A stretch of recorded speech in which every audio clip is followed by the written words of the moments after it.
22 class 11th के लेखा शास्त्र विषय का पेपर। देखिए स्टूडेंट्स, आपके स्क्रीन में ये जो पेपर मेंशन है, यहाँ से सीधे तौर पर 7 से 8 प्रश्न आपके एग्जाम में देखने को मिलेगा, जो कि सेम टू सेम रहेगा। जो मैं इस क्वेश्चन पेपर में दिखाऊंगा, सेम वही क्वेश्चन एग्जाम में देखने को मिलेगा। तो आप वीडियोस को पूरा देखिएगा, कहीं पर भी स्किप यदि किए तो हो सकता है वही क्वेश्चंस एग्जाम में पूछा जाए और आपसे ना बने और आप टॉप करने से पीछे रह जाएं। तो अगर आपको टॉप करना है, आपने सोच ही लिया है, वैसे तो एएसके सोच लिया है कि आपको टॉप करा करके ही रहेगा, तो प्लीज़ मेरा साथ दीजिए, आप मेरे साथ पढ़िए, जो जो मैं बोलता हूँ उसको उसको पढ़ते जाइए। यकीन मानिए, लेखा शास्त्र जैसे इस विषय में आप आसानी से अच्छे नंबर ला सकते हैं। तो चलिए हम वीडियो को स्टार्ट कर लेते हैं। देखिए, सबसे पहले यहाँ पर पूर्णांक 80 नंबर का प्रश्न देखने को मिलेगा आपको टोटल, और इसके लिए समय मिलेगा 3 घंटा। मतलब पूरा पेपर आपको 3 घंटे में सॉल्व करना है। समय का जरूर ध्यान रखिएगा, समय के अनुसार ही पेपर को सॉल्व करिएगा। देखिए, यहाँ पर निर्देश लिखा है, पहला नंबर यही कह रहा है कि सभी प्रश्न अनिवार्य है। मतलब जितने भी क्वेश्चंस दिए गए हैं सभी को आपको अनिवार्यता सॉल्व करना है। दूसरा नंबर कहता है कि 1 अंक के जो क्वेश्चन रहेंगे प्रश्न नंबर 5 तक देखने को मिलेगा, और इन सब के लिए टोटल आपको 32 नंबर दिया जाएगा। यहीं पर दूसरा नंबर कहता है कि 2 नंबर के कुल 10 प्रश्न पूछे जाएंगे, जिसके लिए आपको 20 अंक मिलेगा, और 3 नंबर के कुल 4 प्रश्न पूछे जाएंगे, जिसके लिए आपको 12 अंक मिलेगा। और यहीं पर 5वां नंबर कहता है कि 4 अंक के कुल 4 प्रश्न पूछे जाएंगे, जिसके लिए आपको 16 नंबर मिलेगा। और 6वां नंबर कहता है कि आवश्यकता अनुसार स्वच्छ व नामांकित चित्र बनाएं। तो स्टूडेंट्स, आपने इंस्ट्रक्शन देख ही लिया है। चलिए अब हम सीधे चलते हैं प्रश्न की तरफ, किस टाइप से क्वेश्चन एग्जाम में पूछे जाएंगे। देखिए, सबसे पहला प्रश्न यही पर मेंशन है कि सही विकल्प चुन करके लिखना है, और पहला नंबर यही पूछा है, आखिरकार लेखांकन है क्या। तो लेखांकन क्या है, ये रहा क्वेश्चन। पहला नंबर कला, दूसरा नंबर विज्ञान, तीसरा नंबर कला और विज्ञान दोनों, और चौथा नंबर बोला है इनमें से कोई नहीं। एक इसमें से सही आंसर है स्टूडेंट्स, सही आंसर आपको बताना है। वीडियो के बीचों बीच में आपको बताऊंगा कि इसका सही आंसर आपको कहाँ मिलेगा और कब मिलेगा और कैसे मिलेगा। चलिए दूसरा नंबर देख लेते हैं। इसमें लिखा है, पुस्त पालन का अर्थ क्या होता है। ठीक है, पहला नंबर कहता है पुस्तकों को रखना, पुस्तकों को कार्यालय में रखना, व्यापारिक सौदे का हिस्सा पुस्तकों में रखना, और इनमें से कोई नहीं। तो पुस्त पालन का अर्थ क्या है ये आपको बताना है। आगे देखते हैं तीसरा नंबर, लेखांकन केवल डैश डैश डैश प्रकृति के लेन देन का लेखा करता है। पहला नंबर वित्तीय, दूसरा नंबर उधार, तीसरा नंबर नगद, चौथा नंबर इनमें से सभी। चलिए आगे चलते हैं नेक्स्ट क्वेश्चन, क्वेश्चन नंबर 4 की तरफ, और इसको थोड़ी मैं जूम कर दिया हूँ। देखो, लेखांकन सूचनाओं के उपयोग करता है, तो 1, 5, 2 या 4 ये आपको बताना है। ठीक है, मतलब कितने सूचनाओं का यूज करता है लेखांकन। आगे कहता है क्वेश्चन नंबर 5, लेखांकन के लाभ क्या है। ऑप्शन है, न्याय में प्रमाण मिलता है, कर निर्धारण में सहायक होता है, या ऋण लेने में सहायक होता है, या उपरोक्त सभी। ठीक है स्टूडेंट्स, चलिए आगे चलते हैं। प्रश्न नंबर दूसरा कह रहा है, रिक्त स्थान की पूर्ति कीजिए। अब आपको खाली स्थान को भरना है। एक प्रश्न मिलेगा, इसके 2 ऑप्शंस रहेंगे, 2 में से एक करेक्ट आंसर है।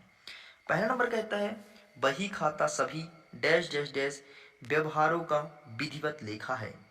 तो वित्तीय है या गैर वित्तीय है ये आपको बताना है। चलिए दूसरा नंबर क्या कह रहा है, डैश डैश डैश से पूंजी घटती है, लाभ या आहरण, एक इसमें से सही आंसर है। चलिए तीसरा नंबर देखते हैं, लेनदार व्यापार के लिए डैश डैश डैश होते हैं, संपत्ति होता है या दायित्व, एक इसमें से आपको सेलेक्ट करना है। आगे चलते हैं क्वेश्चन नंबर 4, लाभ हानि खाता एक डैश डैश डैश खाता है, नाम मात्र या वास्तविक, इसको फिल करना है। चलिए स्टूडेंट्स आगे चलते हैं नेक्स्ट क्वेश्चन, क्वेश्चन नंबर 3, सही जोड़ी बनाइए।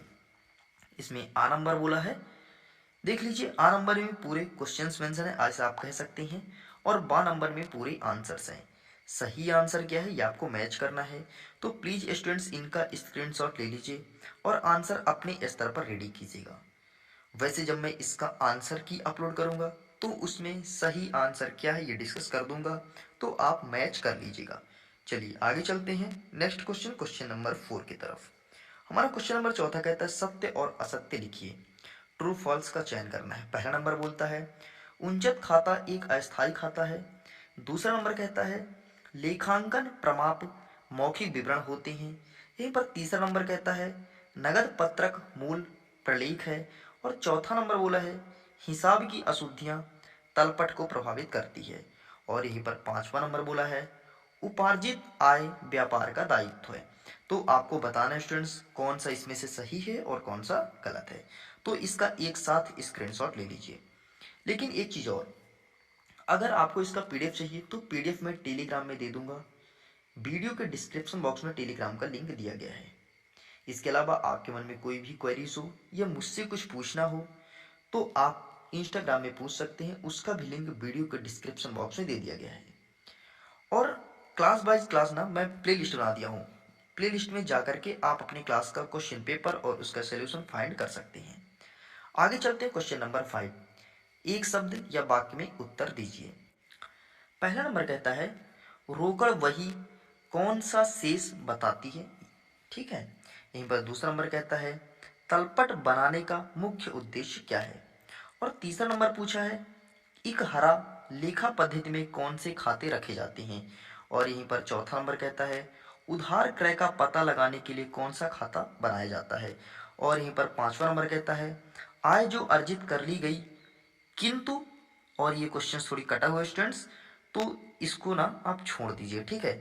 जब मैं एक सेकंड पार्ट अपलोड करूंगा तो इस क्वेश्चन को अच्छे से डिस्कस कर दूंगा। ठीक है। तो इन चारों का आप स्क्रीनशॉट ले लीजिए। आगे चलते हैं क्वेश्चन नंबर 6 की तरफ। और हमारा छठवां नंबर कहता है आधारभूत लेखांकन समीकरण क्या है समझाइए। और ये इंपॉर्टेंट क्वेश्चन है, आपके वार्षिक परीक्षा में यही क्वेश्चन देखने को मिलेगा। चलिए आगे चलते हैं स्टूडेंट्स क्वेश्चन नंबर 7 की तरफ। और हमारा 7 नंबर कहता है दोहरी प्रविष्टि प्रणाली पर टिप्पणी लिखिए। आपको दोहरी प्रविष्टि प्रणाली पर टिप्पणी लिखना है। ठीक है। चलिए आगे चलते हैं क्वेश्चन नंबर 8। और क्वेश्चन नंबर 8 कहता है देयताओं व पूंजी खाते का नाम, और आगे पूरा क्वेश्चंस कटा हुआ है स्टूडेंट्स, तो इस क्वेश्चंस को भी मैं अगेन मेंशन कर दूंगा। ठीक है। चलिए आगे चलते हैं क्वेश्चन नंबर 9। हमारा क्वेश्चन नंबर 9 कहता है रोकड़ वही के अनुसार शेष क्या है, इसको समझाना है। और आपके एग्जाम में यही क्वेश्चन सेम टू सेम देखने को मिलेगा। देखिए आपको पता है ये क्वेश्चंस क्यों कट गए हैं। इसके कटने का रीजन ये था कि पीडीएफ क्रिएट करते समय जिसने पीडीएफ क्रिएट किया उसने सही तरीके से ध्यान नहीं दिया, इसलिए क्वेश्चंस कट गए हैं। मैं ट्राई करूंगा, उनसे बोलूंगा कि अगली बार कृपया ध्यान देकर के पीडीएफ बनाया जाए। चलिए 10वां नंबर देख लेते हैं लेखांकन को परिभाषित कीजिए। लेखांकन को आपको समझाना है यहाँ पर परिभाषा दे करके। ठीक है।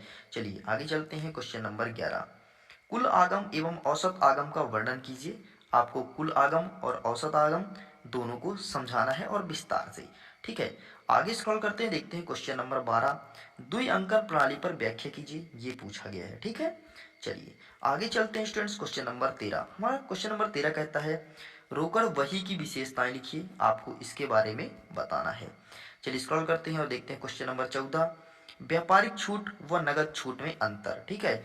आपको एक साइड लिखना है व्यापारिक छूट और दूसरी साइड लिखना है नगद छूट, और इनके बारे में आपको समझाना है। चलिए आगे चलते हैं क्वेश्चन नंबर 15। हमारा 15 कहता है विशिष्ट पुस्तकें लिखने के महत्व का वर्णन करें, और इसके बारे में आपको वर्णन करना है। तो बस स्टूडेंट्स इस वीडियो में इतने ही क्वेश्चंस हो पाए हैं। एक सेकंड पार्ट अपलोड करूंगा जिसमें और क्वेश्चंस जो आपके एग्जाम में पूछा जा रहा है उसको कवर कर दूंगा। यकीन मानिए आप पूरे पार्ट्स देख लेंगे ना तो जितने पूर्णांक का पेपर आएगा पूरा का पूरा क्वेश्चंस आपको मिल जाएगा 2-3 पार्टों में। तो इस प्रकार से स्टूडेंट्स ये है वीडियो का एंड। मुझे उम्मीद है आपको वीडियो पसंद आया होगा। अगर वीडियो पसंद आए तो प्लीज़ वीडियो को लाइक कीजिए, दोस्तों के साथ शेयर जरूर कीजिए, और अगर एएसके क्लासेस में नए हैं तो चैनल को सब्सक्राइब कर लीजिए ताकि लेटेस्ट वीडियो का नोटिफिकेशन सबसे पहले आपके पास तक पहुंचे। तो